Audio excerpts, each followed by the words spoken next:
Le mot non semble simple, mais pour beaucoup, en particulier ceux qui aiment faire plaisir aux autres, l'utiliser peut être extrêmement difficile. Ces personnes ont du mal à refuser, car elles cherchent à satisfaire les attentes autour d'elles. Pourtant, la capacité de dire non n'est pas simplement un moyen d'éviter ce que l'on ne souhaite pas faire, mais aussi un facteur clé pour s'engager dans ce qui est réellement important pour nous et atteindre nos objectifs. En fait, dire non permet de préserver nos valeurs et principes. Derrière ce mot se cache une grande puissance, et pour exploiter cette puissance, il est essentiel de comprendre son fonctionnement et la manière dont l'utiliser fréquemment et à bon escient peut améliorer notre vie.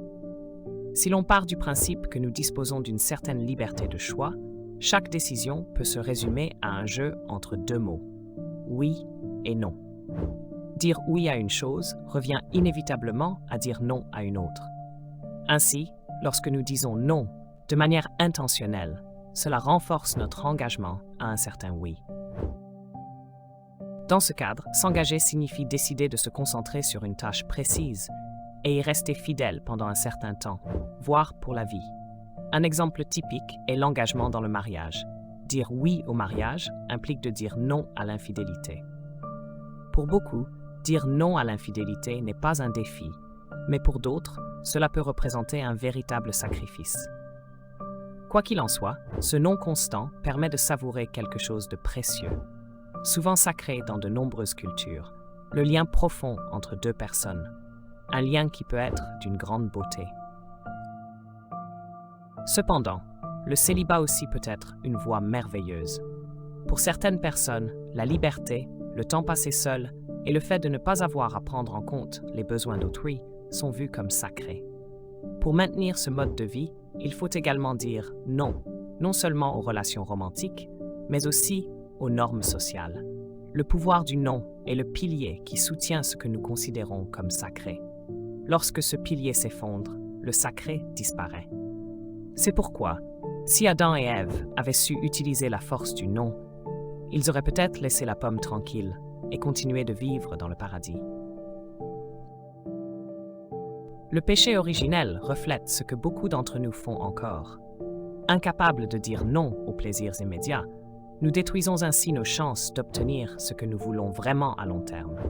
Si vous ne sacrifiez pas pour ce que vous voulez deviendra le sacrifice. Dire oui ouvre de nombreuses portes et opportunités, mais dire non établit des limites qui protègent ce à quoi nous avons dit oui. Un bouddhiste dit non aux désirs matériels pour mettre fin aux souffrances qu'ils entraînent. Un athlète dit non à un mode de vie malsain pour briller dans son sport. Un entrepreneur dit non aux distractions pour se concentrer sur la construction de son entreprise. Non signifie souvent dire non à soi-même, être plus fort que ses envies, retarder la gratification ou même y renoncer totalement pour réaliser un rêve. Ainsi, maîtriser soi-même, c'est aussi maîtriser le pouvoir du non. Il est tout aussi important de savoir dire non à ses propres désirs qu'à ceux des autres. Si nous sommes incapables de dire non, nous devenons vulnérables à l'exploitation, laissant les autres s'emparer de notre temps et de notre énergie pour poursuivre leurs propres objectifs, et nous les transformons ainsi en maîtres de notre destin. Lorsque nous leur disons oui, il est probable que nous disions non à nous-mêmes, nous mettant ainsi au service des oui des autres.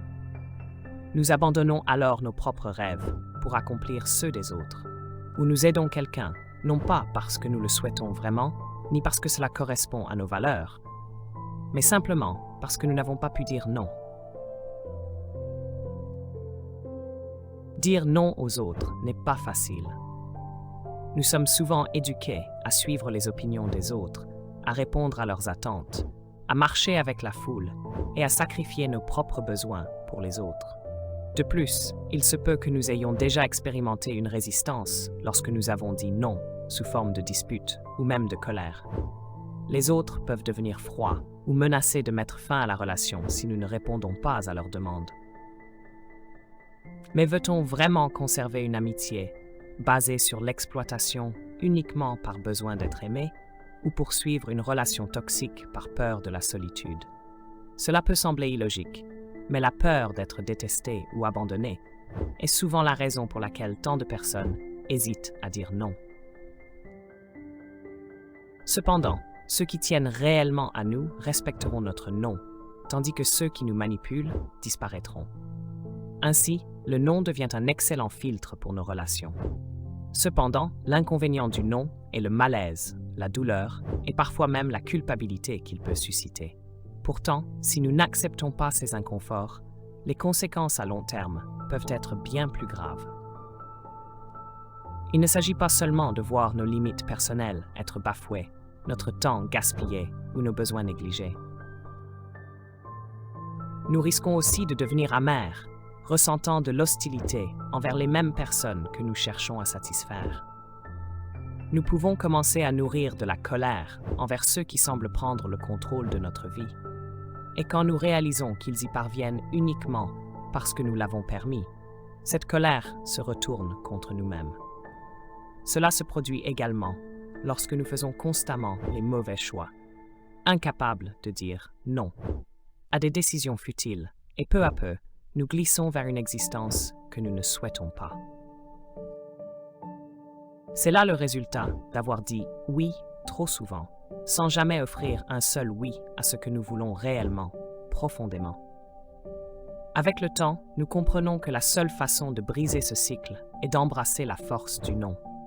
Ce petit mot devient la clé qui peut nous libérer des relations toxiques, des amitiés nuisibles, des sectes, des idéologies erronées, des mauvaises habitudes, voire des dépendances. Tout ce qui nous empêche de mener une vie plus pleine et plus significative. Dire non est une phrase complète. Cela signifie que nous n'avons pas toujours besoin de justifier pourquoi nous disons non à quelqu'un, même si, dans certaines situations, fournir une explication peut être bénéfique. Mais au final, c'est à nous de décider si nous pouvons vivre avec les conséquences d'un refus sans justification.